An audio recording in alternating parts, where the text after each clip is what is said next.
Broadcasting live from the Business RadioX studios in Atlanta, Georgia, it's time for Atlanta Business Radio. Brought to you by OnPay. Built in Atlanta, OnPay is the top-rated payroll and HR software anywhere. Get 1 month free at onpay.com.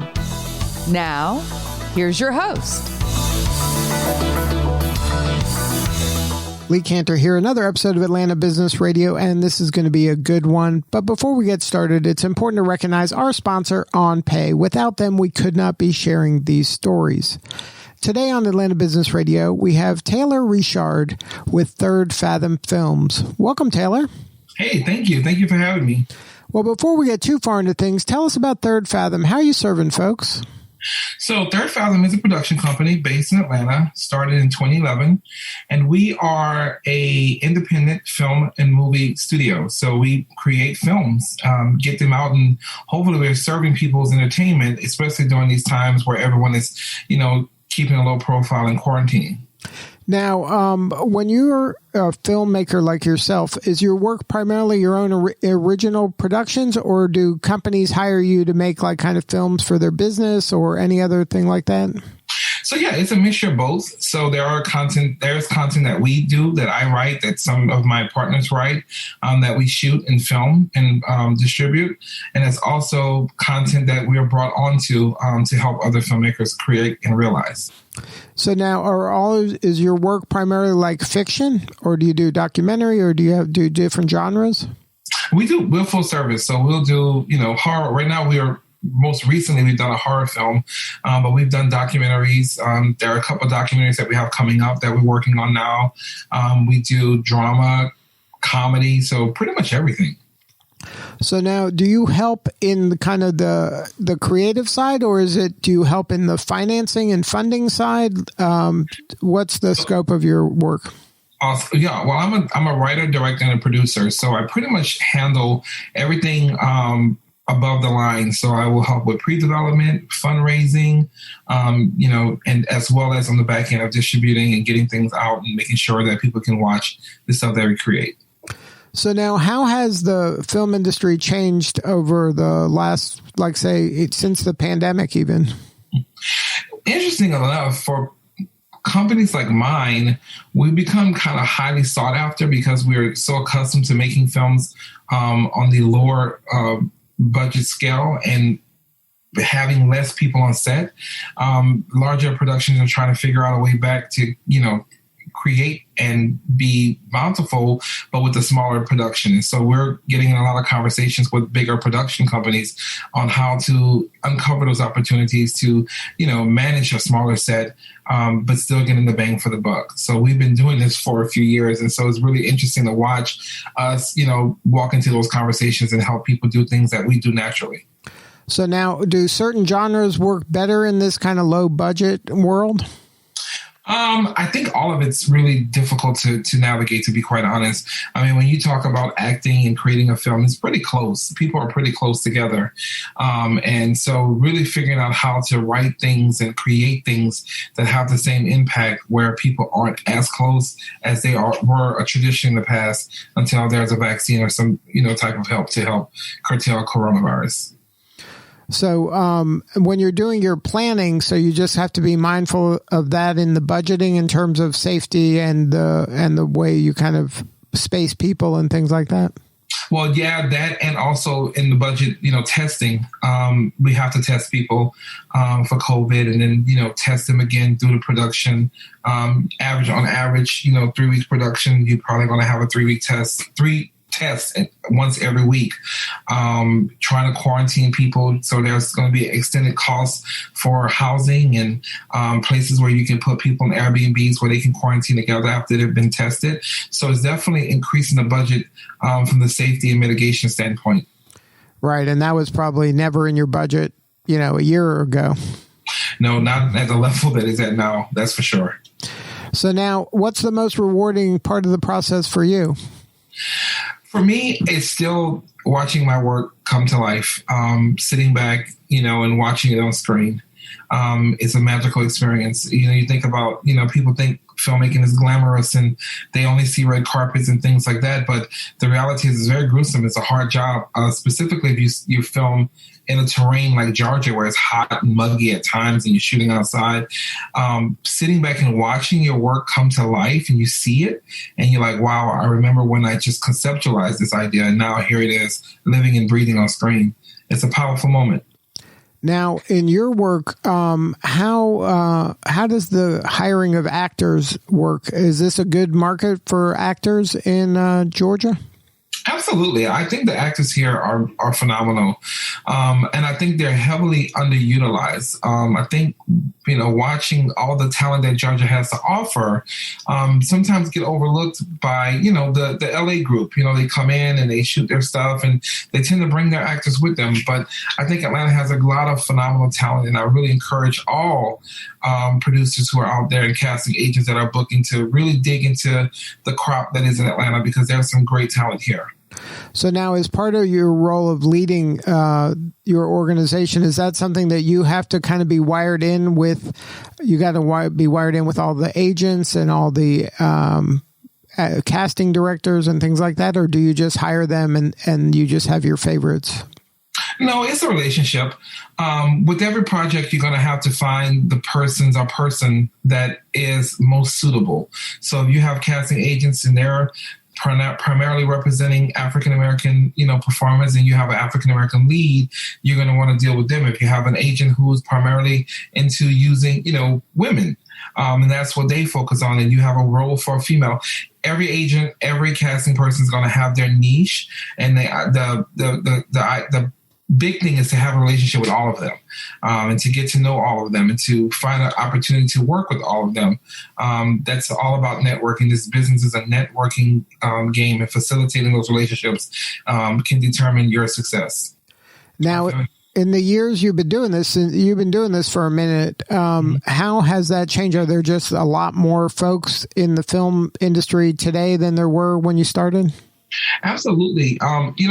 I started this in 2011 with our first feature film, and I remember we were shooting in Covington, Georgia, where everything really was at the time.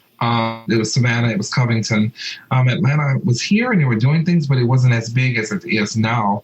And just watching everything grow has been amazing, and just watching us grow in the midst of all of this has been great. I'm one of the lucky people that get to do what I do full-time every day, since leaving corporate America. And I'm very grateful for that. So what's your backstory? How did you get into filmmaking? So I went to school for film in undergrad and then graduated and went and got my master's in business.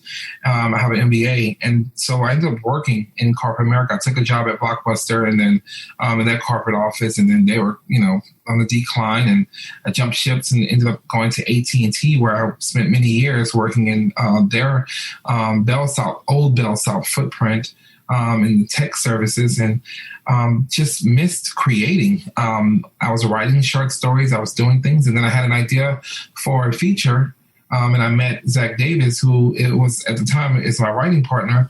He had done a couple of books, and he wanted to get more into the film thing, and we wrote the final project together in 2011, and that movie came out in 2015, 2016. It released twice. That's why I said both years.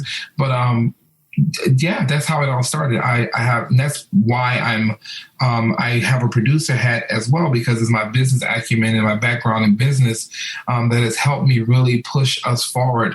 I think it's very important for creatives to understand the creative side and the business side as well. Now, in your work, and you're trying to, if your first film wasn't successful, would that have been it, or could that have been it? Or was it something that success of that film helped kind of catapult you to a new level? To be honest with you, it was a mixed bag with my first film. Financially successful, critically not successful. And so that decision did come up. I keep going, and I decided to learn craft, and I ended up going to school and getting my MFA in film. to better understand craft, because I felt like I was naturally gifted in the business side of it. But the craft side of it, there were things I needed to learn and things I had to grow on. So to answer your question, no, that was never an option for me to walk away. No matter what film I do, you're going to hit some out the park. Some of them you're not going to do a great job on. That's with any filmmaker, any of them. Steven Spielberg. There are some movies you love. There are some movies you don't love.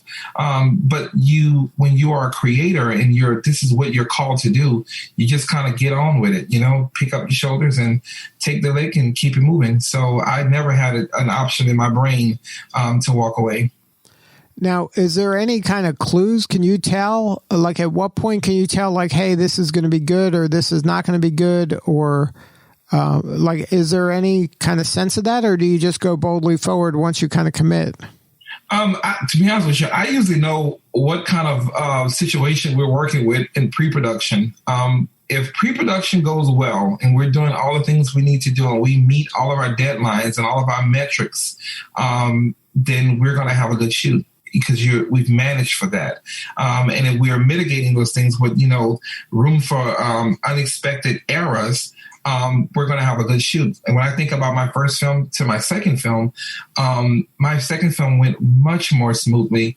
And it was a way, bigger film that should have had a lot of issues, but it didn't, because we did a great job of pre-production.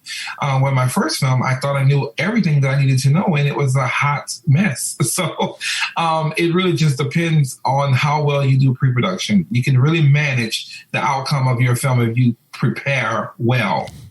That sounds like great advice for any business owner. The more you can kind of prepare and create that strong foundation, the better, higher likelihood of being successful. True story.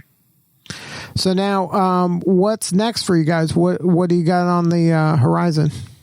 Well, right now we're working on, obviously, our film Hallowed Be Thy Name just came out June 30th. And so we're still, in the cycle with that, enjoying all of the new fans to Third Fathom. And we have another film releasing in November called Summer Doesn't Lie. It's an international film by a great filmmaker from Ecuador. And we're working on our 2021 slate. So we've been really fortunate to have projects that were already completed when all these things shut down, that we were able to release and keep ourselves and keep our audiences engaged. So that's been a great thing for us. But now it's just making sure that we are prepared and prepped and ready for January 1 to hit the ground rolling with our new slate of films. Now, do you think there's going to be a pent-up demand for production, like coming in the next year, where it's going to be kind of gangbusters? People have kind of figured out a system, whether it's kind of creating your own little bubble like the NBA has done, or creating your own kind of safety area to manage shooting in the coming year? Absolutely. I think Tyler Perry is leading the example on that with the way he has, rolled out his call to go back to productions. I think is phenomenal. And I think we all are trying in some way to mimic that ideology to keep ourselves safe and keep the people that work with us safe. But there's definitely a call for more work and more content, because these streaming services, they can only do repeats so long. They need content to survive. And that's what we do. That's our gift to the industry. And so January is very important for pretty much all of us. And do you think Georgia is uniquely qualified to be able to pull something like this off, between having a role model like Tyler Perry here and having kind of a pro-business leadership, that it's helping kind of get business up and running faster than maybe in some other areas? Absolutely. I think with our industry, because I consider us essential. And the reason why I say that is because whenever the coronavirus hit and we were all home, you had to turn on your TV and you had to watch the content. You had to allow it to keep you entertained. What we do is essential for times like this, and I think is essential going forward. And I believe that Georgia is very poised to respond to this and to rise to the challenge. There are some phenomenal filmmakers here and some great film leaders here. And I think that we just got to keep moving forward, figure out our way to keep everyone safe, but keep shooting film and keep creating content, good content, and getting out there and partnering with all of these distribution platforms and exhibition platforms to make sure our work is seen. I think this is a greater moment than any, especially if you're a startup, to really get yourself out there, because at this point, you talking months and months of no new content. People are hungry for new content. So if you got something, if you have that script and you're sitting at home and trying to figure it out, just go shoot it. Shoot it and get it out there. Now, what do you need more of? How can we help? What we need more of from someone like me, what I need more of is more resources in regards to any completed projects that are out there that are looking for distribution. Reach out to us. I can get movies anywhere. I've had a unique experience with releasing films and learn the distribution game at a high level. And now we're able to provide deals for upcoming filmmakers, for filmmakers who are established, and even larger productions who try to figure out ways to reintroduce projects that they've done, that they've reclaimed the rights on.